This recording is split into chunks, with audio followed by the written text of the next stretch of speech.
सजाद साहब को। कहते पहले ये बोलो ये जो AWR ये खा है कि कौन है? ये खा तो नहीं है, पोगली तो नहीं है। कहा हाँ, कहा वो इनके तो 20 बाप होते हैं, ये क्या यार फैसला करेगा? अल्लाह की कसम, ये कहते ये तो 20 बाप होते हैं इनकी, ये क्या फैसला करेगा? जाओ इसको ले जाओ, नहीं तो मार खाएगा मेरे से। मैंने कहा आपके दिलों की धड़कन है और आप इनकी दिलों की धड़कन हो।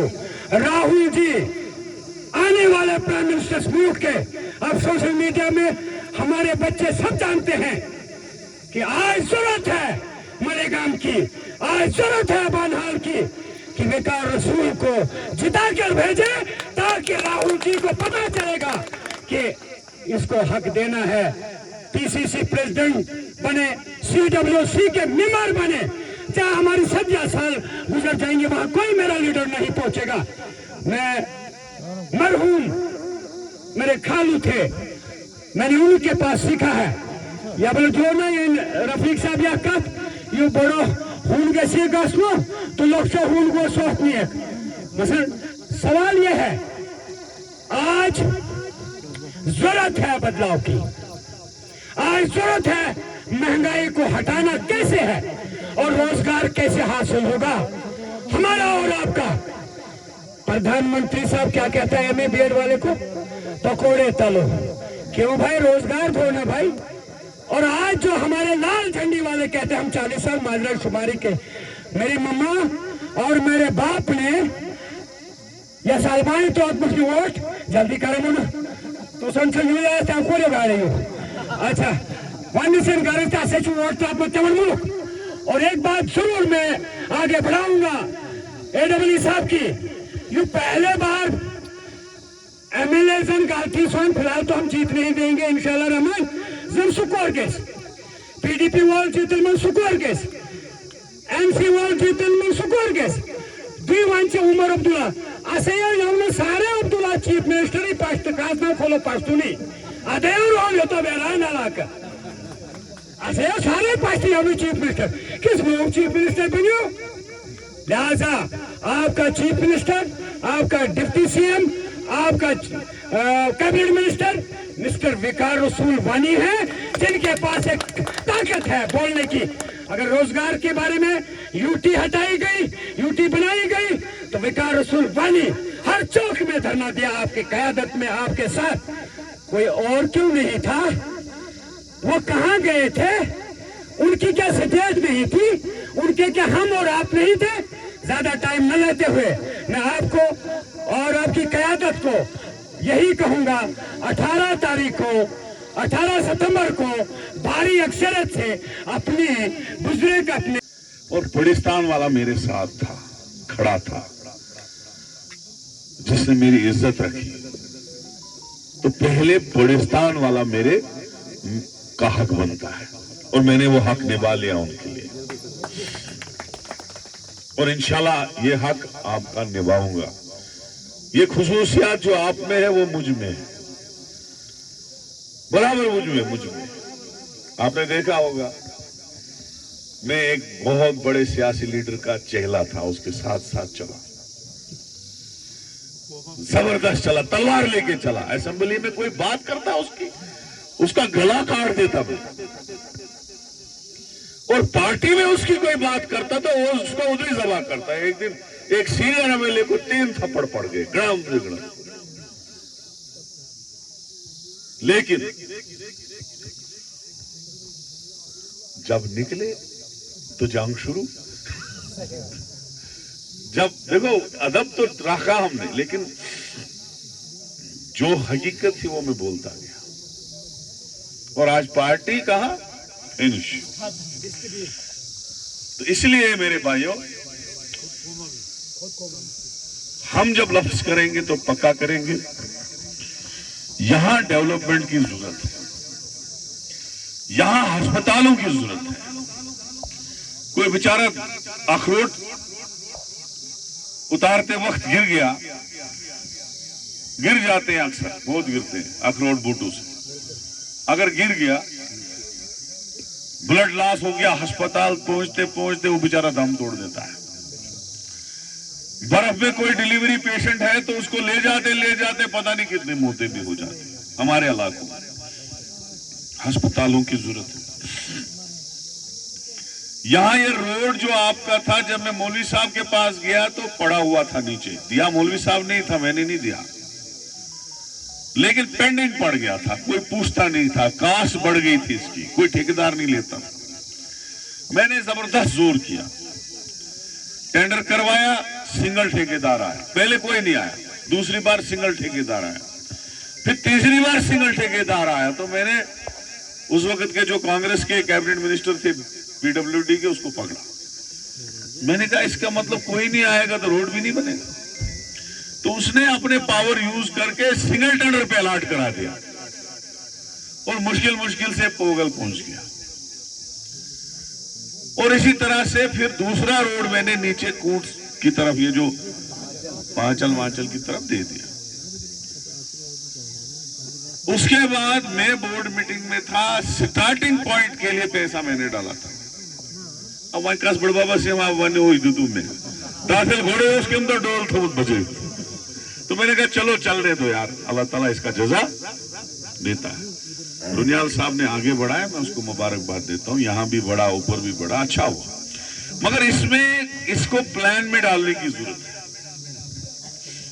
अगर ये नाबार्ड में जाएगा, पीएमजीएसवाई में जाएगा, इसका मुआवजा भी आएगा, क्योंकि लोगों की बहुत जमीनें गई है और इसकी दीवारें बनेंगी, इसको ब्लैक टॉपिंग होगी, इसका वाइडनिंग होगा, तब जाके सही दुरुस्त रोड बनेगा। इसकी नालियां बनेंगी, इसमें कलवट बनेंगे, पुल बनेंगे, और वो ठीक करने की मतलब अगर उसने ऐसे रोड बनाया, आधा मैं बनाऊंगा तो दोनों को क्रेडिट जाएगा, कुदरती बात।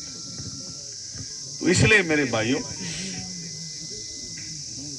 मैं खुदा गवाह है, इस सियासत को ज्यादा खिल के खिदमत समझता हूं।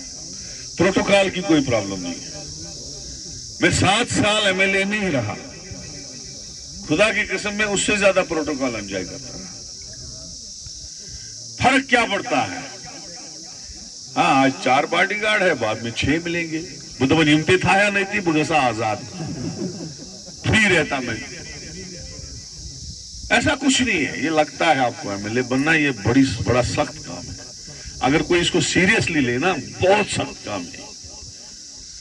हर इलाका, हर आदमी आस लगा के बैठा है कि हमारा काम करो। और अब एक मुल्क के बराबर कॉन्स्टिट्यूंसी, अरे छोटी नहीं है ये, 150 किलोमीटर लंबी है ये। आप जाओ घूल के इलाके में, पहली बार गया मैं, गुम हो गया वो वादी देख के। 4 मकान जो बहुत बालस पे, 4 मकान वो दूसरे पहाड़ पे।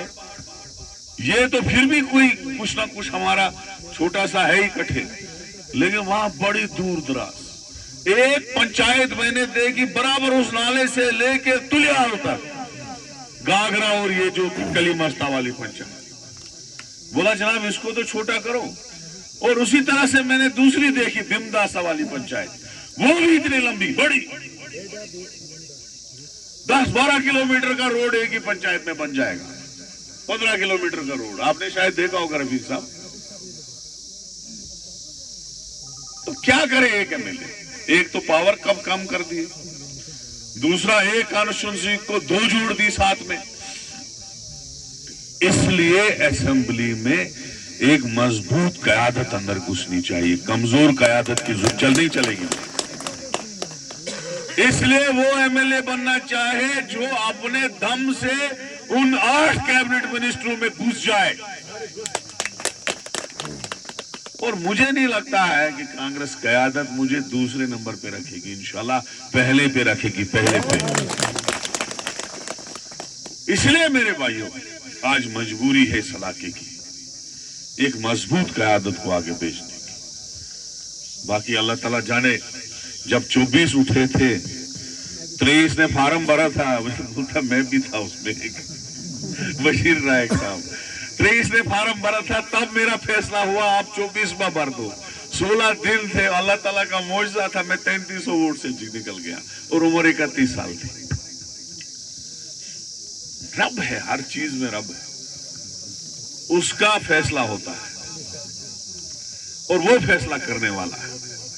ये बदतमीज लोग कितनी भी नारे दे मुखालिफ, जितने भी बदतमीज लफ्ज ये निकाले अपनी जबानों से, इनकी अपनी जबानें नापाक होती हैं। अल्लाह ताला जिसकी इज्जत दे, इनके नारों से उसका कोई असर नहीं पड़ता है। कभी ये लोग हमारे गुजर बरादरी के लोगों के खिलाफ बोलते हैं, कभी हमारे खिलाफ बोलते हैं, कभी हमारे खिलाफ मुर्दाबाद के नारे दिलाते हैं। अरे बदतमीजों को तमीज की बात तो रखो। अरे 8 दिन का इलेक्शन है, यहां मरना जीना है, एक दूसरे के जनाजे में जाना है, एक दूसरे की शादी में जाना है, एक दूसरे से आंखें मिलानी है। बदतमीजी की हद को रखो ना। अभी तो मैं इलेक्शन उठा ही नहीं था, फार्म भी नहीं भरा था, अलायंस भी नहीं हुआ था, तो इन्होंने उसी वक्त से मेरे खिलाफ गाली गलोचे शुरू कर दी। इसलिए मेरे भाइयों, हम लोगों को तहजीब रखना है और इज्जतदार तरीके से इनको ऐसी शिकस्त देनी है जैसी पहले 2 बार दी, तीसरी बार इनकी नस्लें याद रखेंगी कि इनको कौन सी शिकस्त मिली। ये लोग हमें बोलते हैं हम तूफान करेंगे, किया क्या इन्होंने कभी? जरा बताओ क्या किया? आपकी उकड़हाल का ब्लॉक मैंने दिया, आपका तहसील मैंने दिया, आपका ग्रिड स्टेशन, आज बिजली स्पेशल चलती कैसे, मैंने दिया। नेशनल कॉन्फ्रेंस वाले ने दिया क्या? ये अस्पताल डीडी ठाकुर साहब ने दिया, उन्होंने नहीं दिया। उन्होंने कोई काम हमारा नहीं किया, खुदा गवाह है मुझे। उन्होंने गाय बांध के रखी, घास खिलाया नहीं, दूध लेते गए, 24 साल यहां से सीट दी, एमएलए बनाते गए, काम कुछ। अब कॉलेज आ रहे हैं, अब हायर सेकेंडरी आ रहे हैं, जब ये है ही नहीं, जब थे ही नहीं तब आ रहे, क्योंकि इनने आजमा के लिया। मत करो इनके काम, फिर भी ये हमको सीट दे रहे हैं, हमें क्या प्रॉब्लम है? नहीं करेंगे काम इनके। और ये लोग हमको सेकंड ग्रेड सिटीजन मानते हैं। जिस लीडर की आपने बात की, वो लोग जो है हमको सेकंड ग्रेड मानते हैं, तुम्हारी बात ही नहीं। साहब को 14,000 साढ़े 13,000 वोट मिले, उनको मिले थे 5,000 या 6,000 मिले। वो गए मुफ्ती साहब के पास, इनके पास 3.5 साल काम करने का मौका था। 3.5 साल इनकी हुकूमत रही, अपना चीफ मिनिस्टर। वो गए, उन्होंने बिजनेस को प्रेफर किया। जेके बैंकिंग की अपनी मलकियत थी मुफ्ती साहब को, और बाद में महबूब मुफ्ती जी को। जेके बैंक से इंचार्ज साहब को कहा, बताओ जी आप लिमिट कितनी लेना चाहते हैं, हम इसे कितने करोड़ लेना चाहते हैं, क्या करना चाहते हैं? उन्होंने कहा मैं ठेकेदार को रेलवे में काम चल रहा है तो मैं करूंगा, 100 करोड़ 150 करोड़ की लिमिट बना दे। आप ही में से किसी को 100 करोड़ बैंक लिमिट देगा, क्या वो अरबपति करोड़पति नहीं बनेगा? अगर आज भी वो देखा जाए कि क्या वो क्वालिफाई कर रहा था कि उतनी लिमिट उसकी बन सकती है, या वो उसके लिए हेल्प था, तो बिल्कुल क्वालिफाई नहीं करेगा और वो सिरे से खारिज हो जाए कि अगर मेहनत की है, कमाया है, लेकिन जो पैसा आया वो 2 नंबर से आया। ठीक है। उसके बाद क्या क्या उन्होंने कि कुछ उनके जासूस में आ गए कि अरबपति है तो पता नहीं हमें कोई थैले बोरिया शोरिया मिल जाएंगी, यहाँ से बचे गाड़ी गए। कबाब गुस्ताबो बहुत खाया, हफ्ता 10 दिन बहुत खाए, लेकिन हाजमा उतना ही था, उनके हो गए लूज मोशन। वो अब कहीं बेड पे ही है, वो उठेंगे 18 तारीख के बाद है।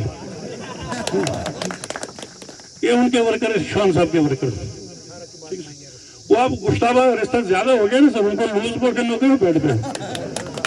वो अब 18 के बाद जाएगी, उनसे हमें कोई खतरा नहीं है सारे रेस में,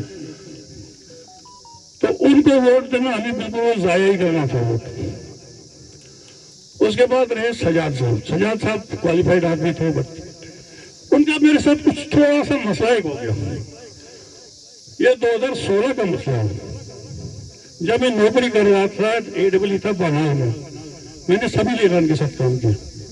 वहां पे राशिद मीडिया वाले, आप जानते हैं उनको, उनका कोई डिस्प्यूट था पाइप का तो कहने लगे जनाब आप खुदाओ, यहीं से हो नहीं सकता मसला, चलिए हम चलते।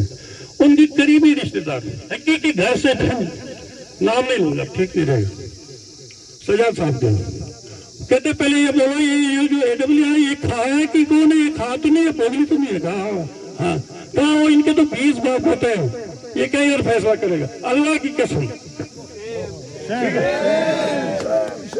ये कहते ये तो 20 बाप होते हैं इनकी, ये क्या फैसला करेगा, जाओ इसको ले जाओ, नहीं तो मार खाएगा मेरे से। मैंने कहा ठीक है, मेरे मुलाजिम ने मैंने उसी वक्त FIR काटी, मैं कोई ऑन रिकॉर्ड बात कर रहा हूँ। FIR कटी है 2016 का, अभी केस चल रहा है कोर्ट में चल, और मैंने सेम बॉडी कटोर साहब से DSP वहाँ पे ना दूसरा कटोर साहब उधम सिंह फैमिली से, पता नहीं क्या नाम हेडक्वार्टर, उनको मैंने ये किस्सा सुनाया, सेम वर्डिंग मैंने लिखी।